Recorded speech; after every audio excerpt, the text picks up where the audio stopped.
it's about a woman, Susan, who's played beautifully, I think, by Amy Adams, who's living a very empty, hollow life. However, she has every material thing that our culture tells us she should have, and she's trying desperately to be exactly what our culture tells us she should be. Yet she's quite dead inside.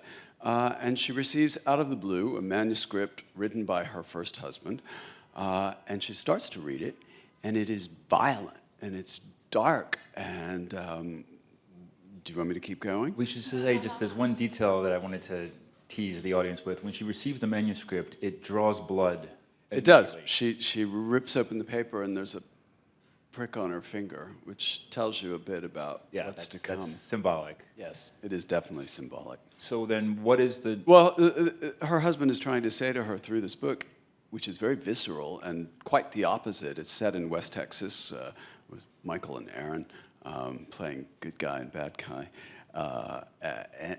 He's telling her, this is what you did to me. This is what happened. And I don't want to go too much further. There's another way it's easy to explain by saying who plays who. So her ex-husband... Her ex-husband is played by Jake Gyllenhaal. Right. Both her ex-husband in real life, and then he has written a somewhat autobiographical novel, and Susan's reading it, and she casts him, of course, as the hero in the novel, because he says earlier, we find out that no one ever really writes about anyone but themselves. So he plays two roles. Right.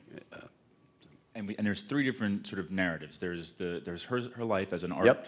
Yep. Well, there's Susan's life in the present, which is very cold, set in Los Angeles, very cold, very empty.